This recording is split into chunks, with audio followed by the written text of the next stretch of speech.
তো কেমন আছে বং ফ্যামিলি, আমি হচ্ছে শান্তনু চৌধুরী আর তোমরা দেখছো বংস অ্যান্ড ফুটেজ। সো গাইস, আজ হচ্ছে সোমবার, তো আজ আমরা যাচ্ছি তারাপীঠ। তো আমাদের দুপুরে 3:30টায় ট্রেন আছে। তো আমাদের ব্যাগ ট্যাগ সব প্যাক করা হয়ে গেছে।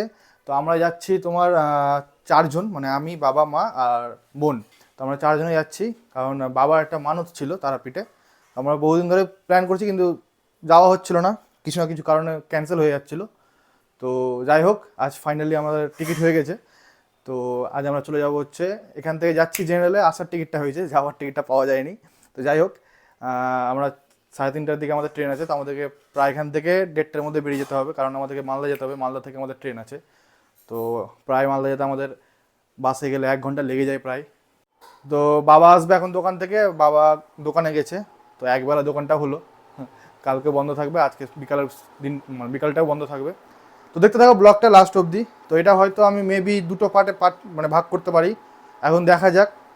একটা হয়তো তারাপীঠ যাওয়ার করতে পারি পার্ট 1, আর পার্ট 2টা করতে পারি হয়তো মন্দিরে। তো এখন দেখা যাক কতটা কী করতে পারি।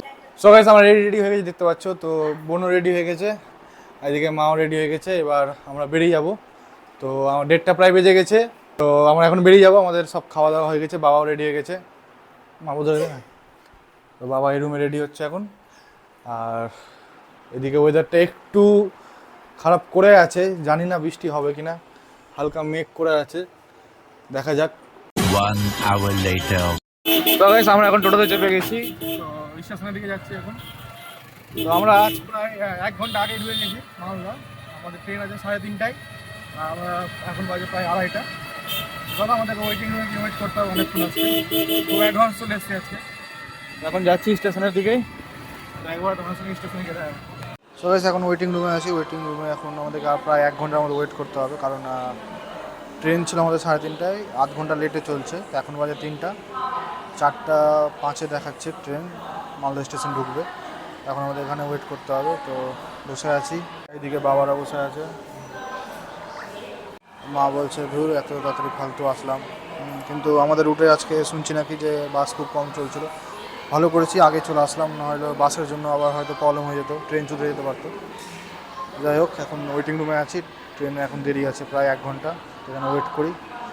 সো গাইস, আমাদের ওয়েটিং করতে করতে প্রায় 1 ঘন্টার উপরে হয়ে গেল। এখন চেক করছি ট্রেন কোথায় আছে, এখনও আরও আধ ঘন্টা মিনিমাম। আমাদের ট্রেন ছিল 3:50, এখন বাজে 4:30। তো ভাবো কতটা লেট, প্রায় 1 ঘন্টার মতো লেট, 1-1.5 ঘন্টার মতো। এখন আমরা বসে আছি ওয়েটিং রুমে, এখন আরও 25 মিনিট দেখাচ্ছে মোবাইলে।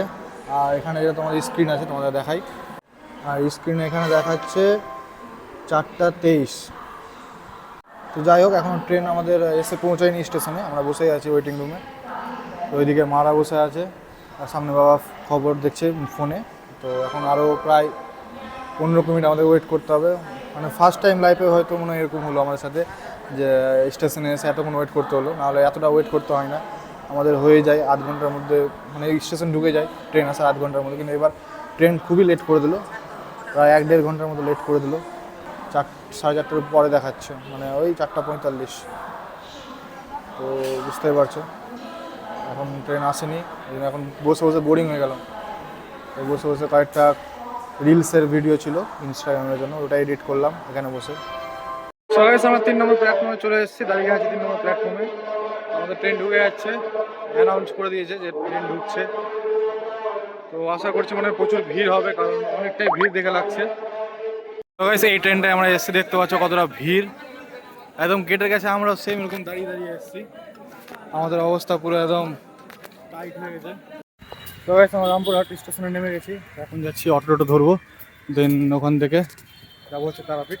আরও হয়তো মনে হয় আধ ঘন্টার মতো লাগবে, এখন এখান থেকে অটো বা টোটো করে যেতে হবে।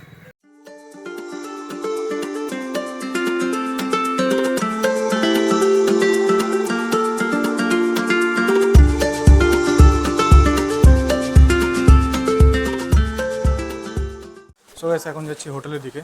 তো একটু ভিতরেই আছে হোটেলটা, এখন যাচ্ছি ভিতরের দিকে। তো গাইস, আমরা তারাপীঠ ঢুকে গেছিলাম, তারাপীঠ ঢুকে আমরা রুম নিয়ে নিয়েছি। তো খুব চিপ অ্যান্ড বেস্টের মধ্যে আমরা এসি রুম পেয়ে গেছি। তো এই হচ্ছে আমাদের রুম। তো এখন আমরা যাবো হচ্ছে ডিনার করতে, কারণ আমাদেরকে সকালে ভোরবেলা উঠতে হবে। তো 3টার দিকে আমাদের উঠতে হবে, কারণ স্নান টান করে আমাদের আবার লাইন দিতে হবে পুজোর মন্দিরে গিয়ে। তো আর বেশি দেরি না করে আমরা এখন ফ্রেশ ট্রেশ হয়ে দেন চলে যাবো হচ্ছে কিছু ডিনার করতে। ডিনার করে দেন রাতে ঘুমিয়ে যাবো, আর সকালে উঠতে হবে। তো চলো ফ্রেশ ট্রেশ হয়নি, যাই ডিনারটা করে নিই। সো গাইস আমরা এখন আছি তারাপীঠ স্ট্যান্ডে। তো মা এখানে একটু চা খাচ্ছে, আর এখন আমরা করতে যাবো হচ্ছে ডিনার রাতের। তো এই হচ্ছে তারাপীঠের স্ট্যান্ড, শুধু চারদিকে হোটেল লজ। তো মন্দিরটা আছে তোমার ঠিক এই সাইডটাই। তো এখন আমরা এখান থেকে মা চা খাওয়ার পর আমরা চলে যাবো হচ্ছে ডিনার করতে, কারণ খুব খিদা পেয়েছে আর ডিনার করে রাতে ঘুমাতে হবে আমরা খুব তাড়াতাড়ি। আর এদিকে দেখতে পাচ্ছি শুধু নন ভেজের দোকান, চারদিকে শুধু নন ভেজের দোকান, মানে যেদিকে চোখ পড়েছে শুধু নন ভেজ। সো গাইস আমরা ডিনার করতে চলে এসেছি, তো অর্ডার দিয়ে দিয়েছিলাম। তো আমরা নিয়ে নিয়েছি এই কিছু একটা মেনু, রুমালি রুটি, চিকেন ভর্তা আর চিকেন মশলা। আর মা তো ভেজ খাবে। তো আমরা খাওয়া দাওয়া শুরু করি, খেয়ে দিয়ে চলে যাবো আমরা হোটেল। তো গাইস খাওয়া দাওয়া করে চলে এসেছি, তো এখন আমরা ঘুমিয়ে পড়বো কারণ সকালে উঠতে হবে। তো চলো এখানে ব্লগটা এন্ড করছি। তো এটার পার্ট 2 আসবে মন্দিরের। তো এখানে অব্দি এটাকে এন্ড করলাম। এটা হয়ে গেল তোমার মালদা টু তারাপীঠ আসার জার্নি। তো এরপরে আসবে মন্দিরের। তো চলো ততক্ষণের জন্য গুড নাইট।